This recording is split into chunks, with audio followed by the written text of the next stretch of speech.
لا يختلف أحد في الأرجنتين والعالم على أن أحلام هذا البلد في الفوز بكأس العالم للمرة الثالثة يحملها كتف أحسن لاعب في العالم 7 ليونيل ميسي، وحتى الآن نجح البرغوث في قيادة الأرجنتين إلى المحطة الختامية من مونديال قطر 2022. لكن رجلا آخر يحمل نفس الاسم الأول لميسي هو أيضا كان سببا في نجاح منتخب الأرجنتين حتى الآن في الوصول إلى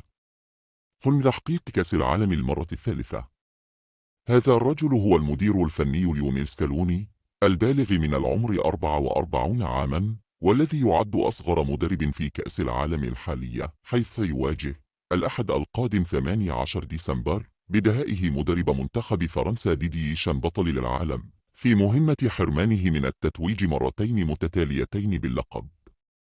قال سكالوني بعد الوصول إلى النهائي إن أول مباراة خاضها التنغ في البطولة أمام منتخب السعودية كانت نقطة تحول في غرفة تغيير الملابس، حيث شجعت على التعافي والفوز ب5 مباريات متتالية والوصول إلى نهائي البطولة، بالرغم من أن تلك المباراة حرمت سكالوني ومنتخب الأرجنتين من الوصول إلى رقم إيطاليا للتاريخ في عدد المباريات المتتالية دون خسارة.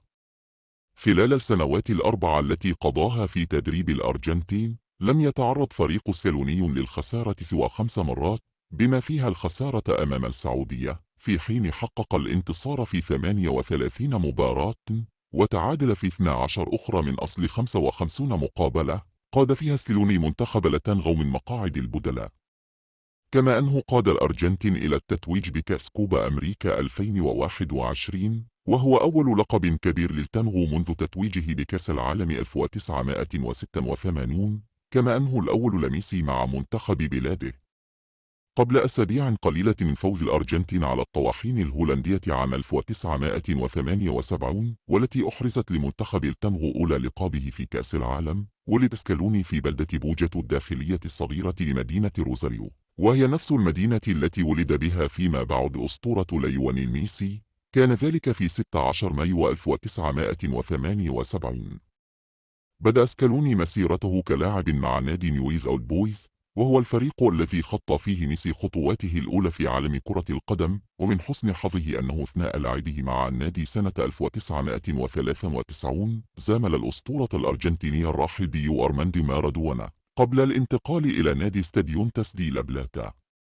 في سنة 1997 كان سكالوني على موعد مع أول لقب له مع منتخب الأرجنتين، كان ذلك مع منتخب الشباب حين فاز بكأس العالم للشباب في تلك السنة والتي نظمتها ماليزيا، وهو اللقب الذي حازه ميسي مع التنجو بعد 8 سنوات من ذلك بهولندا. بعد الفوز بكأس العالم تحت 20 سنة في ماليزيا مع المدرب الأرجنتيني خوسي بيكرمان، وهي البطولة التي تألق فيها سكالوني وجلب أنظار الكشافين إليه، انتقل ليونيل سكالوني للعب في أوروبا. في تلك البطولة كان إلى جانب سكالوني كل من مساعده الحالي في تدريب منتخب الأرجنتين بابلو أيمر وهو رومان ريكالمي، بحيث شكل الثلاثي صداقة عميقة. في ديسمبر 1997 انضم ليونيل سكالوني برفقة شقيقه الذي كان يلعب معه إلى نادي ديبورتيفو لا كورونيا الإسباني، وهو النادي الذي قضى فيه سكالوني معظم مسيرته الكروية لاعبا من سنة 1998 إلى 2006، حيث لعب 262 مباراة، وتوج بلقب لا ليغا سنة 2000 وكأس ملك إسبانيا مرتين في سنة 2001 و2002، تماما مثل ما فعل ميسي مع برشلونة بفارق عدد التتويجات فقط، لينتقل بعدها إلى راسين سانتاندير، ثم إلى الدوري الإيطالي مع لازيو روما، ثم العودة إلى إسبانيا للعب مع نادي مايوركا، قبل أن ينهي مسيرته في أتلانتا بيرغامو في عام 2015. كان سكالوني أيضا في الملعب مع المنتخب الأرجنتيني، رغم أنه شارك في 7 مباريات دولية فقط مع التانجو، إلا أنه سجل مشاركته في مونديال 2006 في ألمانيا، أين زامل النجم ليونيل ميسي الذي كان حينها يخوض في بداية مسيرته مع الأرجنتين في مباراة لاتنجو أمام منتخب المكسيك. فور اعتزاله شرع سكالوني سريعا في إعداد نفسه لمرحلة جديدة في مسيرته المهنية، وهذه المرة في عالم التدريب، حيث تلقى العديد من الدورات التدريبية والتكوينية في عالم التدريب، وأتيحت له أول فرصة مع رديف نادي مايوركا الذي سبق أن دافع عن ألوانه لاعبا. ولم تمض سوى أسابيع عن ذلك حتى انتدبه المدرب الأرجنتيني لنادي إشبيليا خورخي سامبولي للعمل معه مساعدا. وفي عام 2017 عين سامبولي مدربا لمنتخب التانغو، فقرر أن يستقدم معه سكالوني مساعدا مباشرا له. ومع إخفاق سامبولي مع منتخب الأرجنتين في كأس العالم، تم تعيين ليونيل سكالوني بديلا مؤقتا له قبل أن يصير دائما للتانغو وهو في عمر لم يتجاوز 40 عاما. ومنذ تعيينه مدربا لمنتخب الأرجنتين، نجح سكالوني في إيجاد التوليفة المثالية لرفاق ميسي، بحيث نجح سكالوني في قيادة الأرجنتين لإحراز المركز الثالث في كوبا أمريكا 2019 بعد فوز دراماتيكي على تشيلي بنتيجة 2-1. بعد ذلك بعامين، قاد سكالوني الأرجنتين للفوز بلقب كوبا أمريكا للمرة الأولى منذ العام 1993 عندما تغلبت على البرازيل 1-0 في النهائي بملعب الماراكانا، وهو اللقب الأول لميسي مع منتخب الأرجنتين. ويمتلك المدرب سكالوني مسيرة تدريبية ناجحة مع منتخب الأرجنتين، بحيث حقق لقب كوبا أمريكا 2021 ولم يخسر في 36 مباراة متتالية. وقبل هزيمته بنتيجة 2-1 أمام المنتخب السعودي في دور المجموعات من مونديال قطر 2022، لم يخسر فريق سكالوني منذ هزيمته 2-0 أمام البرازيل في يوليو 2019 في إطار نصف نهائي كوبا أمريكا، محققا سلسلة من المباريات المتتالية دون هزيمة بلغت 36 مباراة، بحيث لم تنقصه سوى مباراة واحدة للوصول إلى الرقم القياسي المسجل باسم منتخب إيطاليا.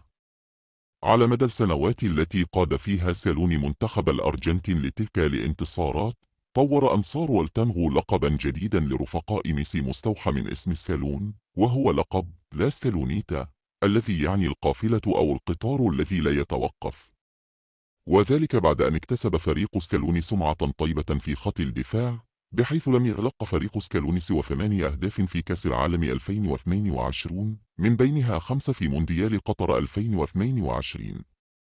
وإن كان منتخب السعودية قد نجح في توقيف قطار سكالوني، فإن هذا الأخير أكد مرارا أن كل المباريات في كأس العالم قطر 2022 صعبة على رفاق ميسي. ونجح سكالوني في قيادة منتخب الأرجنتين إلى النهائي السادس لها في التاريخ، بعد أن أطاح بالمكسيك وبولندا بعد الخسارة أمام السعودية في الدور الأول، ثم الفوز على أستراليا في الدور الثاني، ثم حسم التأهل في الربع النهائي أمام هولندا بركلة الترجيح، قبل حصول كرواتيا بثلاثية في الدور نصف النهائي.